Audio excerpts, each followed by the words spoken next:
Hello and welcome everyone. My name is Will, and today I'm back with a very exciting episode of the McNilly Chat. I have DJ Smalls on today.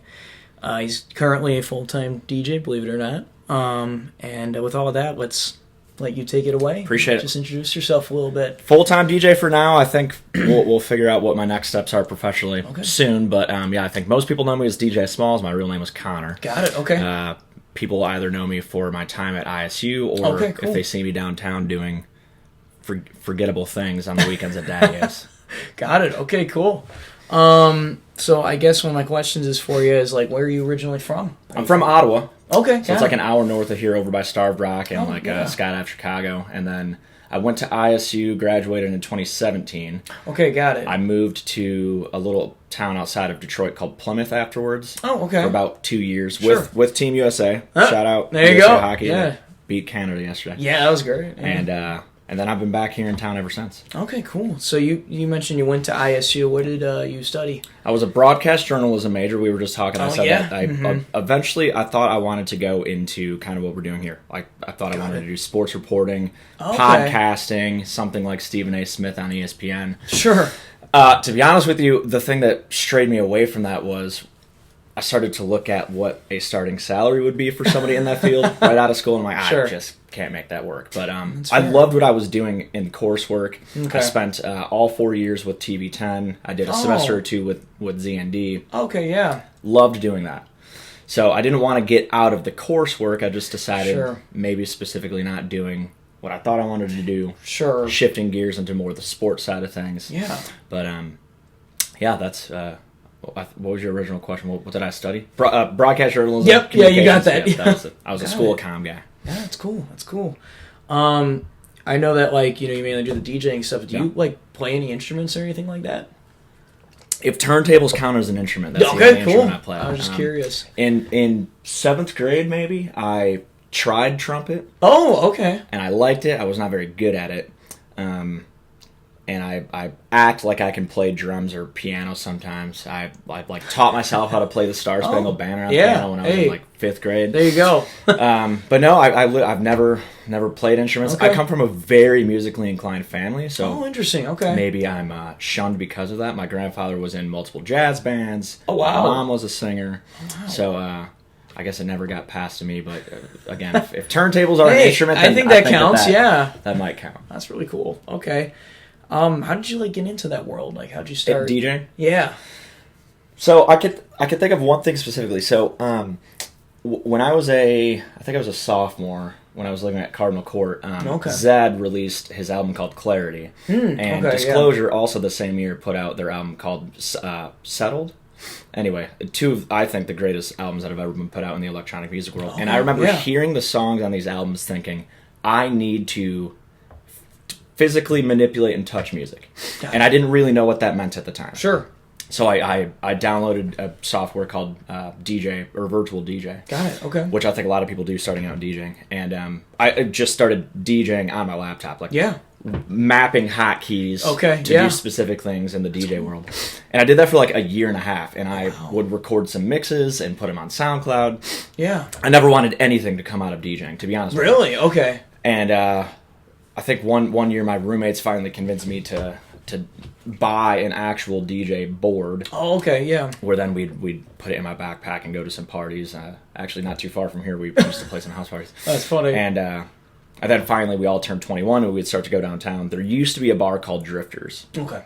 Which then was Euphoria, and now is Wild Oak Social. And one of my very good friends, now very good friends, DJ Vamp, used to play there. And I would go in every weekend. He would DJ there with his wife, Eva, his ex-wife Eva. And I would go in and buy just 2 shots of tequila, and I'd be like, I think you're dope. I am not a DJ. Yeah. I think I would love to be able to DJ at some point. Yeah. I'd just buy tequila, go up and ask her if I could watch. Got it, okay. That led to me hanging out with Vamp more. Got it, okay, cool. Even though they're not together anymore, I still have a very, very good relationship with him. Got it, he owns Wild Oak Social now. Oh, one thing leads to another. We end up DJing together, and I don't know how I ended up at Daddy's is another side story, but the whole DJ thing, like I just loved music. It was just more of like a hobby for you. I still, even though right now it's like my only thing. Sure. I still don't really have an interest of it being my full-time job Yeah. forever. But like, what a really cool hobby it's turned into to pay some bills, and I've met some really cool people and done some fun things. I know I see you like around at like, you know, like athletics at, you know, ISU and stuff. Like, how did you get into that? Yeah, you know? so the athletic side, so this is my second full season as the official Redbird DJ. Got it. And a guy named Danny is the director of game operations there, and him and I went to ISU together. Oh, and cool. so I think a few years ago he was like, he goes to Daddios all the time. God Yeah. bless him. And he asked if I'd be interested in doing a larger expanded role within ISU. So it started with me just doing like emceeing and hosting. And then him and I together had this really cool vision of what would it look like if we had a live DJ at ISU games. And the really cool thing about having like young, like-minded people, when I say like-minded, I mean people who are not afraid to really try out some new stuff. Yeah. Really beautiful things can happen. So, like, I don't know, you've been to football games, you're in band. Yeah, I'm in the march band, yeah. We DJ in the end zone. Oh, okay. Which is probably a dumb idea, and we've been very lucky not to have anything Any bad accidents come of happen? it. Yeah. We've certainly had some close calls. I'm sure. But, yeah, it's been so much fun to be a part of ISU athletics in a really intimate way, be able to, I guess in some ways, be the voice of game day. I wouldn't trade it for anything. It's been a lot of fun. That's really cool. So you've been doing it for the last 2 years, you said? Yep. This is the second full season. I did a couple games this season before, but this is the second official full year doing full it. year. Wow, that's really cool. So you said you have some close calls. Like how many close calls have you guys had? I mean, so during warm-ups all the time when the kickers or punters are doing their thing, I think sometimes the guys who are fielding the kicks will maybe purposefully miss a catch sometimes. I don't know, just give them a catch. Yeah, for sure. Or like for there was, I can't remember who we were playing, but there was a pass that was thrown in the back of the end zone that wasn't caught, but I mean there's like maybe 20 feet of space between the back of the end zone and us. Right, yeah. So I guess I'd rather them hit us than the brick wall behind us. But there's been a few times where like pass goes through the end zone and we're like, oh crap, this might be the end of our $4,000 laptops. I was just gonna say. So is it like just you that's there, or is it like a team of you guys? It was. So it started as just me. One game in, we realized it's impossible for me to do both the DJing and emceeing. Yeah. So I'm super blessed that one of my very best friends, Dan, he's DJ Tugs. He DJs at the pub on Wednesdays. Okay, yeah. He also is our manager at Daddios. Oh, cool. He joined immediately, and thank God, because we would not be able to do what we wanted to do without a second person doing it. So it's me and DJ Tugs that do ISU football, men's and women's basketball, and then this year we added volleyball. Oh, cool. And shout out to ISU volleyball because they're fun. It's just a party the whole time. I haven't gotten able to go to one of those games, but that's really cool. It's a good time, and they're a good team, very good team. And they like to come out and support us at Daddios as well. the over 21-year-olds. Yeah, right. So you mentioned emceeing as well. Do you how did you get into that then? Just come with the job, or I don't. That's what they originally asked me to do. I think that was just mine and Danny's first initial thought of like how can I become involved in game day. Yeah. But the whole emceeing itself. I said that I was with Z&D and TV10. Yeah, that's right. I don't know if TV10 still does it, but when I was there, I co-hosted a show called 10 on 10. Okay, yeah. Where we just did a rundown of like top 10 things from the entertainment world of the week. That's cool. Yeah. And our crew on the show probably hated me because I'm very anti-scripting things. Okay. Yeah. ISU Athletics has learned this as well. Like we have things that we need to say because it's paid for by sponsors. I was gonna say, but I hate reading things from a prompt. Oh yeah, I understand that. So on game day at TV10, I would just kind of roll with it and go on the fly. So our person running teleprompter when we were on 10 on 10, like they didn't really have anything to scroll through when I was talking because it was just whatever comes to my brain, which is usually good, sometimes not. But the emceeing stuff at ISU, if anybody ever goes to game days, I'll hold note cards or a script in my hand and never use it. That's funny. It's more of a prop. Okay, just more of a prop. Yeah. Okay, that's cool. Yeah. I was just curious about that because I know you were mentioning that. Because I've seen at the games do those kind of things. So I was curious. That's the fun side of game days. Yeah, being able to run around and yell at people on a microphone. I was gonna say that is probably really fun to do and everything. Yeah. I guess like kind of go back a little bit. Like, how did you end up DJing at Daddy-O's then? So where I was DJing at Drifters at the time, during COVID, this was like my first stint DJing downtown. Okay.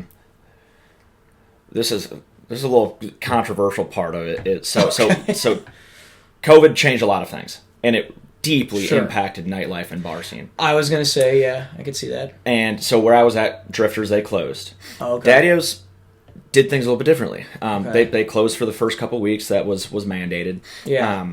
But then I think once they saw, and I don't want to speak on behalf of it because I was not working for them at the time. Yeah. But from my perspective, it seemed like some bar owners, and Daddy-O's is in this, realize like there might not be an end to this, and rather than my business going down, we're gonna go down trying. Yep. So they opened up. Oh wow. Okay. And gotten some hot water for it, but I'm sure. I think it ended up in the long run being a fairly good business decision because it allowed them to stay open. I was gonna say, yeah. And that's what, after businesses actually reopened, Drifters was no longer to stay open, just because it was tough for bar owners to make it through. And sure. The people that run Daddy-O's are family to me, and they were so kind in asking me to come over. And I think we've done a pretty good job ever since. But that's right after COVID, the transition back into nightlife scene was when I joined them. Oh, interesting. Okay. There's still like kind of impacts from COVID, like with the nightlife still, or is it kind of? Yeah, I could probably talk about this for a whole other episode. That and we in the nightlife industry talk about all the time how there's just a distinct difference in the group of people. Yeah, and I think we're seeing the tail end of it now. But the first couple of years afterwards, you had people who were just so used to being inside for so long, especially those people that weren't 21 yet. Okay, yeah. Now that they are 21, they're like, I don't really know what going out into a bar or a club looks like. Sure. So, like, pre-COVID, we were so used to seeing people physically moving and dancing. Okay. Now it's a lot of people on phones, which at first was offensive. Like, at first we were like, my ego's a little bit hurt. Yeah, I guess maybe they don't like what we're doing. About yeah, me. Exactly. Yeah, right. But we've grown to realize that I think the new wave of people coming downtown just have a different way of showing that they're having a good time. Okay. And a lot of times that is just simply recording things that happen. So even though people aren't really, actually dancing the way that we were used to, or the way that we used to see, they are still having a good time and they are still appreciating it. It's just they appreciate it. They appreciate it differently, and that's fine. Okay, it just took a little bit of getting used to. I'm sure. Yeah, I was just kind of interested about that, just because I know COVID's impacted a lot of other things as well. Yeah, so that's really cool. But that's long gone, thank goodness, because it was not very fun to deal with all those problems. I'm sure not. Just kind of changing things up a little bit here. What kind of types of philosophies do you take in your daily life? Oh, that's good. So I think first and foremost, like above anything else, personally, professionally, I value taking risks. Okay. And I don't just mean, I think a lot of people say they like taking risks, but I mean very dramatically doing things that throw people off. Yeah. And we've talked a lot about ISU and Daddy-O's, and I think these are two very good examples of it. Yeah. We do things at Daddy-O's that are so jarringly different than what people are used to. Yeah. That I think it just gives people a reason to want to come out. Interesting. Okay. And now I think sometimes we certainly, as the people who work at Daddy-O's, take it for granted, and even people that come in, because we do crazy things all the time. Mm-hmm. But like it's things that might seem small at first, but again, they're just so off the path of what somebody would consider the norm for going out. Yeah. That just gives us. Number one, it gives us energy. Like, it makes it really fun to go in to work. Yeah.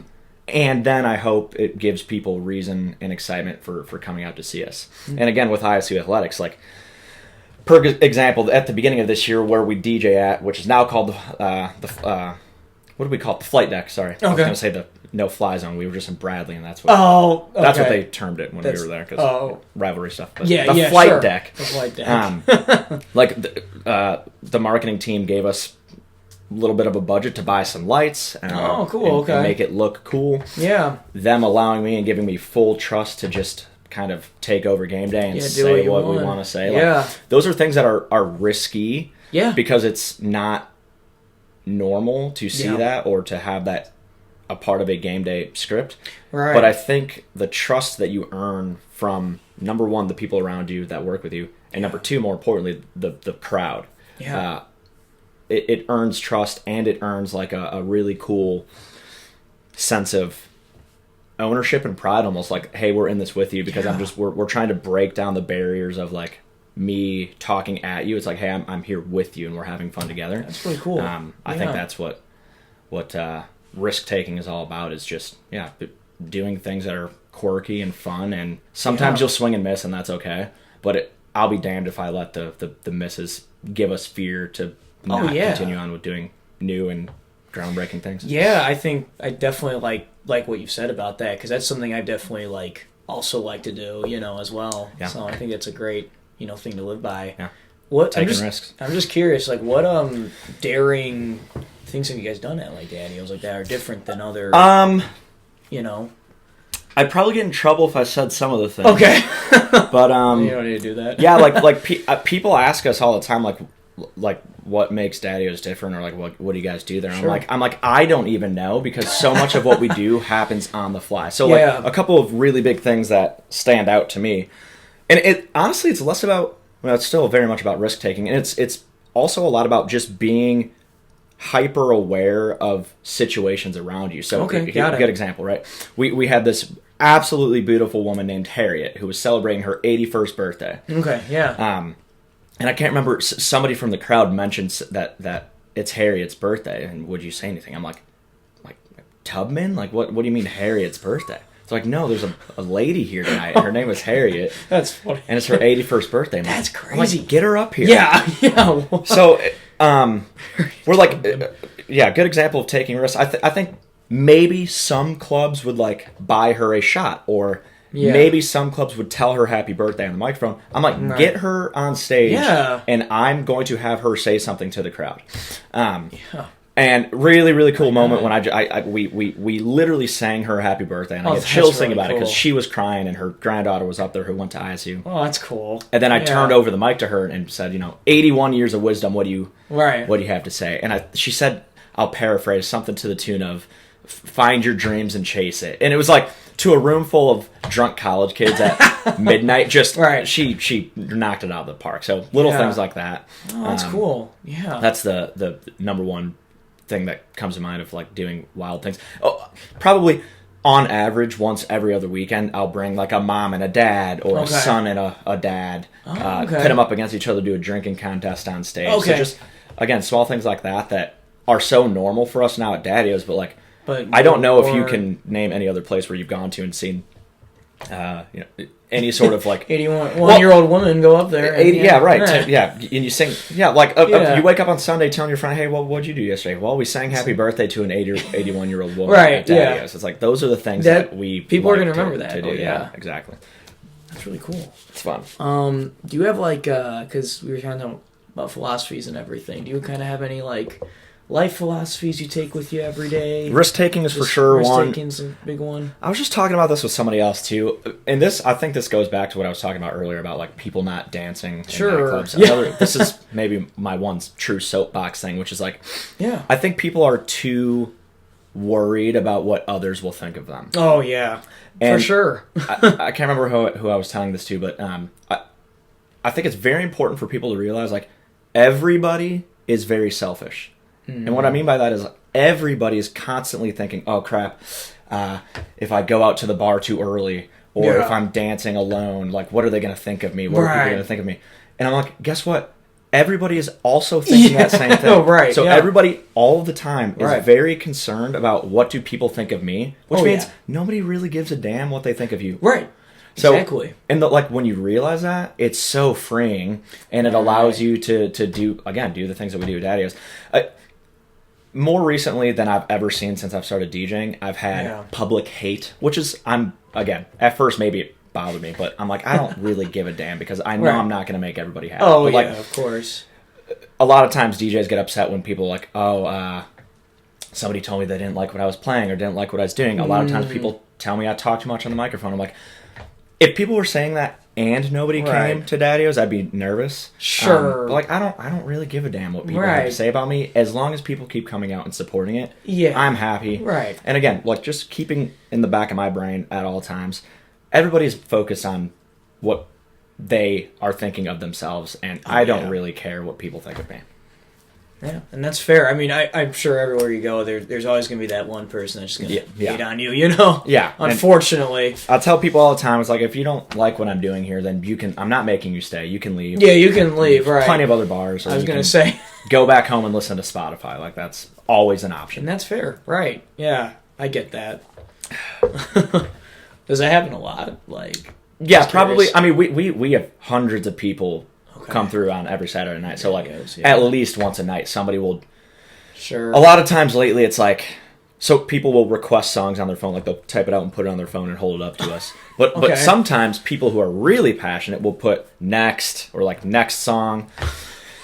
And usually I let it go, but sometimes I get fired up enough where I'll call them up on stage and I'll be like, what's up? I'm like, oh, I don't like this song. I'm like, bro, I don't even like this song. But, like, you aren't the only one here. There's 800 people here. Yeah, hundreds of guys. It's not about you and it's not about me. So, like, calm down and have fun or go. Like, you don't have to stay here. Like, I mean, I feel like that's a lot of it is, like, I mean, even, like, when you go into a place where they don't have the AC on or something, they have it at a certain temperature. Yeah. You know, it's for everyone, you know? Yeah. Everybody's living their own little worlds, and you've got to, especially when you go into a place with hundreds of people, you have to realize you're not going to like every single song that's being played. Yeah. And if you expect that, again, that's what Spotify is for. Go listen to a playlist that you made have all these for streaming yourself. Services. You could just go and pick whatever you want to listen to. Yeah. Amen. Right. Yeah. So but it happens every single night, and it will always happen. Unless we have nobody in there, then in that case, then I'm nervous. I'm not nervous if people are telling me they don't like what we're playing, because that means there's a lot of people there. Right. No, I understand that. I was just curious about how much that happens. Yeah, and every night. Everything. Every single night. I could see that. I kind of changing it up again. What are some of the goals for your own life? Oh, what are my life goals? Okay, so this is maybe another life philosophy. So especially people in college, right? You're constantly asked, "What do you want to do? What's your dream job?" Which I think is such a crock of crap, because and same thing. Like, what do I do with I don't know what I want to do with my life. I'm very happy with what I have going on right now. I had what I thought was my dream job before, and it turned out not after about a year. Okay. So, like, rather than, like, fully focusing on what do I want to be doing as a job or a career, it's like, let's just do things that allow me to live a life I want to live, which is honestly all about making really cool experiential moments. And whatever job I'm doing that allows me to do that, I'll be happy. So, I don't know what I'll be doing in 5 years. I don't know really what I'll be doing this weekend. Yeah. But I know I'll be having fun doing it, and I know I will be allowing other people to have fun in whatever I'm doing, and as long as I can keep doing that, I'm happy. And I think that's great. I mean, you don't really have to know what the next step is, you know? I mean, some people may look at that as scary, but some people just kind of look at that as an opportunity, you know? So yeah, having fun doing it right now, and I have some focus on the future, but I try not to look too far out, because then it gets really abstract and a little overwhelming. Yeah. And it's true, though. Yeah, it's always nice to just live in the present. You know, they say. Amen. So, yeah. So, what motivates you then? What motivates me? I don't know if there's anything specific other than, like, I'm super competitive. So and I think healthy competition in everything is really good. So, like, right now, the downtown. So I'll speak first to what motivates me in the DJ world. Yeah. So, like, we have a super healthy downtown bar and nightlife community. Like, we have really good friends at all the bars downtown. That's great. It also promotes a little healthy competition, right? So, like, of course, we want to be busy, but we also want all of downtown to be busy. Of course, so I get really motivated just to keep doing what we're doing and seeing people come through the doors and telling us really cool stories of the fun that they've had. Yeah. And we're getting up to the end of the year. Every single year at the end of the year is the most motivating, because you get to hear really amazing stories from people who tell you, like, for the last 2-3 years I've been coming here, and it's like a quintessential part of my college experience, and like that's awesome. really motivating to keep doing what you're doing, because like we do it 2-3 nights a week. Yeah, and it becomes a bit mundane for us. Oh, I'm sure. Yeah, not to anybody's fault, but it's like I mean, we're there. It's a job at the end of the day. Yeah, exactly right. So it's motivating when you realize, like, at any given Friday or Saturday night, that's somebody's first time out. Yeah, and having to remember that and allow it to have us put on a good show, good performance, because if it's not, then people won't come back. So that's okay. Yeah. In general, though, like, I don't know what's motivating in my life. I think everybody's a little bit motivated by a fear of failure. I wouldn't say I don't really fear failure, because I think failure is very important. I probably more than anything fear what would be the opposite of it. Like, I don't fear success. I fear what would happen if I didn't. Back to risk taking, right? Yeah, like I fear what happens if we don't do these things. I was going to say, So, and that in and of itself is certainly motivating. I think that's great. The fear of a lot of people fear the unknown. Well, I fear not figuring it out. Like, I don't care about. What if I didn't make that exactly decision? Right. So it's like what Dr. Ellen Langer, who is a I don't know her exact title. She's like she writes books, but I think maybe she's a professor at Harvard. Anyway, I watch her on a lot of podcasts. Okay. Yeah. And she talks a lot about not focusing on making the right decision, but make a decision and then you make that decision right. So, all these things go into motivation. Yeah, I think those are great, especially like about like what you're saying with the DJing. It's kind of probably nice to hear, like, I've been going here for so long. Yeah. And, there was a guy who he comes down from University of Chicago, I guess, like many times per month. That's crazy.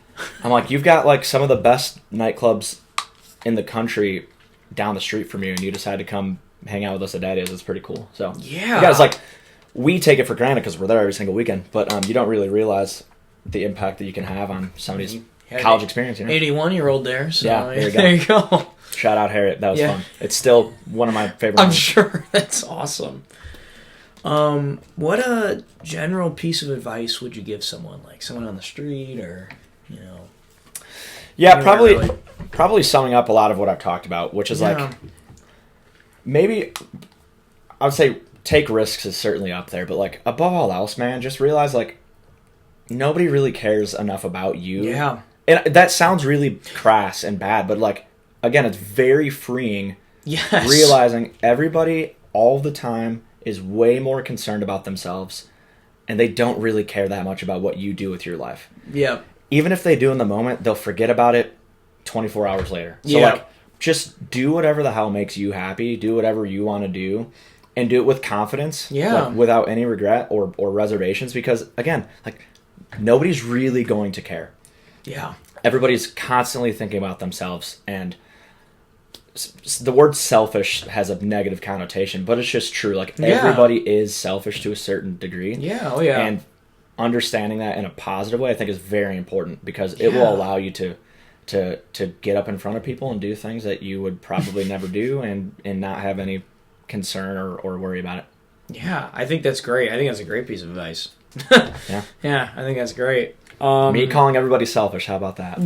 Yeah, right. That's the headline. But you know what, though? I mean, that's it makes sense, though. Yeah. I mean, it's hard to go in front of people and do what you guys do every time, but you just got to realize, like, you're going to talk about it tonight, and the next day they're going to forget about it. Yeah.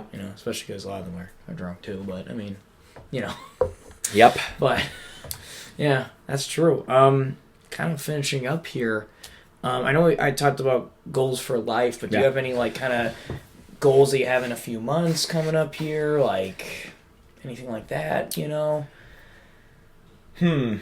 Well, I would love to see ISU, the men's team, make it to, well, first of all, we got to go down and win the Arch Madness tournament to then make it to the March Madness tournament. I hope, I'd love for our women's team to make another run at the Women's National Invite Tournament. Those aren't really related to me. Yeah.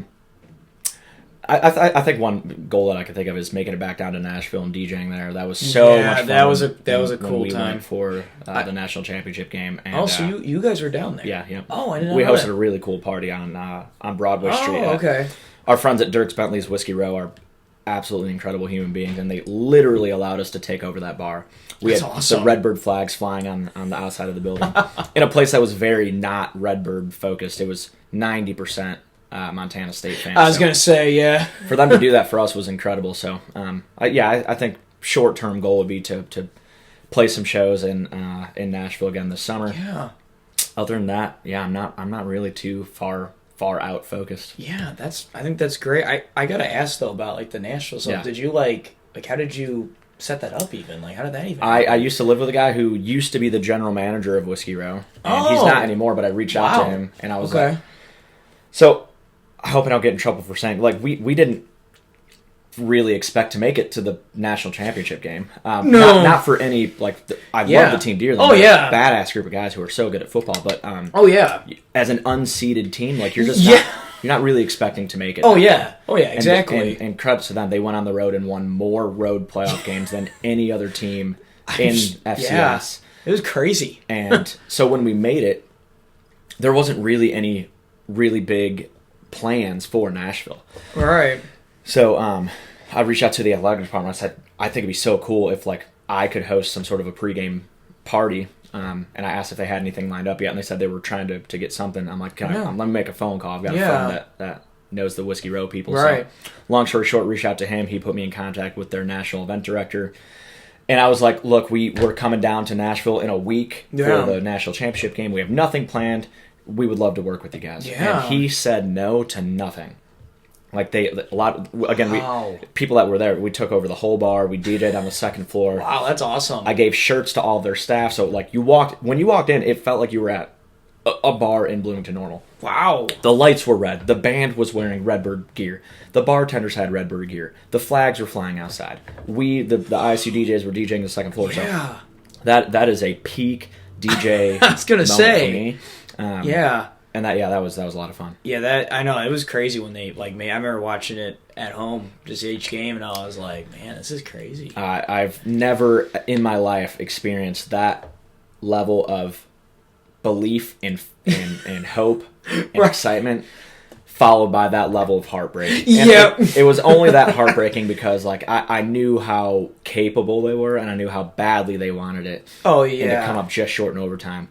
Yeah. It certainly stung, but like how cool and how proud everybody is. But it's been awesome. It was still just an amazing. I got to go with the band and everything to that, and that was an amazing experience. And we plan to be back. I will go on record and say I'll book a trip early. Like I plan to be back in Nashville that same weekend next year. Yeah, that'd be great. Yeah. Well, thank you again for coming on. Thanks for having me. I really appreciate it. It's always fun to talk about things like this that I don't get to broadcast. I know. Often, so. Yeah. So thank you again, and I'll see you guys in the next one.